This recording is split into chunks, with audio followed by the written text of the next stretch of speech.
What if I told you that you don't actually have a focus problem? What you really have is a stimulation problem. And the fix to this is going to be a lot more simple than you think. And the reason that you can't get off of your phone and you just get stuck in this cycle of doom scrolling constantly is because you don't understand the principles that I'm going to explain here over the next few minutes. Now, before we dive into it, for those of you who do not know me, my name is Carson. I started this channel basically as a way to talk about the mistakes I'm making, the things I'm going through, in an effort to make sure you don't make those same mistakes and become the best version of yourself a little bit faster. Now, why can you not stop doom scrolling? Why are you getting caught in this cycle constantly of, oh, I have this work that I need to do, but I'm just going to pick up my phone and doom scroll for the next half an hour? Why does this happen? Why is it just this constant thing that we cannot help it? And when we get on our phone, time just seems to fly by. Sorry, that's my dog sneezing. That's not me farting or anything. But when we get on our phone, this time just passes so fast and we can't seem to help it. I've sat down here for the past little bit and wrote down exactly what is happening, and I'm going to relay that to you. First things first. We have constant stimulation in our lives. Our world is built for stimulation. Social media companies want to grab your attention because they make more money the more attention they can grab from you. I want you to change the way that you think about your attention and the things that you're focusing on. Attention and focus is money to big companies. The more and more attention they can grab from you, the more and more focus they get from you, the more money they are going to make. That is how everything works. Gucci, they charge so much for their products because they have these high names wearing them that grabs your attention, puts some sort of pedestal for their products, and then you're willing to buy them for more.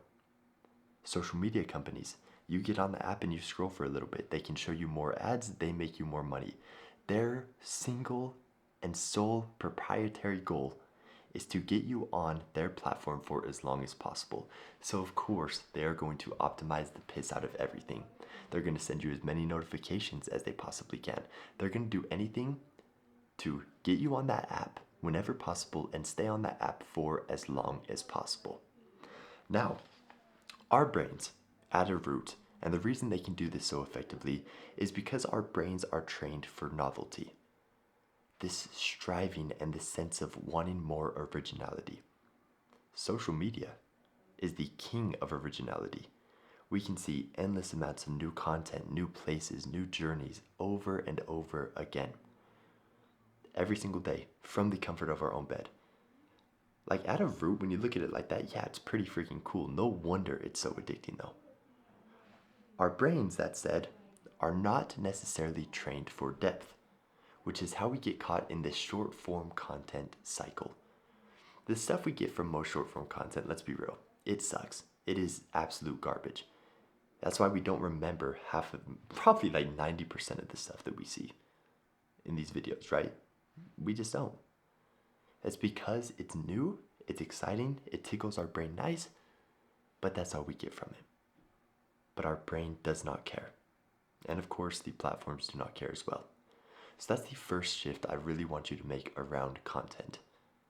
It's new, it's exciting, and it's doing exactly what they want it to do. Number two, whenever we watch this content, this novelty that we're getting is causing a spike in dopamine. Typically, dopamine is meant to make us strive for more. To get up, get out of bed, hit a workout, to start a new business, to make more money, to enjoy experiences with our family and friends and whatever it might be. But instead, that stuff requires a lot of work. So we go over to the short form content that's giving us all of these new experiences. This sense of fulfillment, in a way, is how our brain perceives it. And it spikes our dopamine. So when there's, let's say, 90% effort required to hit a workout, there's 1% required to go on social media, and you get the same amount of dopamine, of course our brain is going to strive for the dopamine the easiest way it possibly can to conserve energy, which is how we made it to where we are today. Our ancestors had to conserve as much energy as possible to survive. We're just doing the same thing here. It is our minds. So of course it's going to be so addicting, right? Now, when we get off that social media, our baseline levels, and I filmed a whole video on this if you want to check it out, it's on my channel, but our baseline levels of dopamine are heightened. So in order to get that same feeling, that same sense of achievement, that same excitement, we have to do more. We have to scroll for more. We have to see maybe a little bit more intense content, whether that be fights, whether that be whatever it might be, whatever kind of content. You have to start increasing that over time to get that same fulfillment from the content. You have to scroll for longer, whatever it might be. That said, now it's making the act of working out look way less appealing because you have to do a lot of work still, but the amount of fulfillment, the amount of dopamine you're going to get from it is much lower unless you hit like 2 workouts, for example, or did more and more, push yourself harder. You see where this is kind of turning into a bit of a problem. It's a pretty nasty cycle, all things said. Now, what can we do about this? Number 3, the last thing I want you to realize before we dive into the fix. Don't worry, if by the end of this video, you're gonna be walking away, hopefully never touching social media again. To be fair, I still watch it every so often. It happens to the best of us, but hopefully kind of on a better track. Now, the third thing I want to talk to you about is what I like to call the cycle of remembrance. Now, what happens is you remember social media, right? So let's say you leave this video, and this is probably what's going to happen. You're going to leave this video feeling a bit inspired, like, you know what, I see why this is so detrimental to my growth and getting to where I want to be in the future. I'm going to cut social media out. Something is going to happen that's going to make you remember the act of social media or doom scrolling. Whether that be, oh, look at this, my phone sitting over here. My phone is tied to social media. I can hop on Instagram, doom scroll for a little bit. It's not too detrimental. Or, okay, I understand, like, I cannot go on social media on my phone, but then a notification pops up. It piques my interest. I click on it. I say I'm only going to look at that notification, but then I go to Reels and start scrolling. That is what I like to classify as remembrance, something that is going to trigger the act once again. Now, that is going to lead to a craving of, okay, I see my phone here. Wow, I really want to go on social media again. That is the craving, and I'm assuming you can understand where that leads. Relapse. You get right back onto social media once again.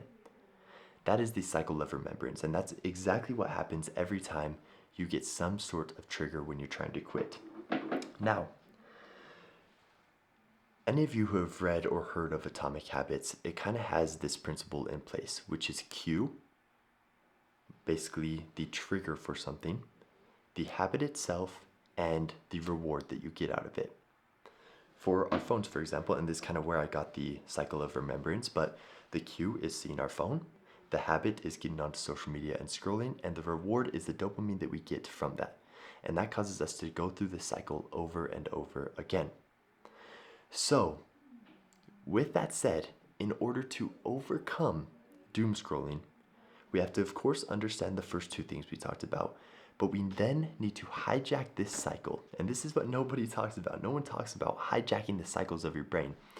I don't know why. It's important, but I'm going to talk to you about it here. So, we have to hijack this cycle and take control over it and change what this remembrance, what this cue actually is going to do for us.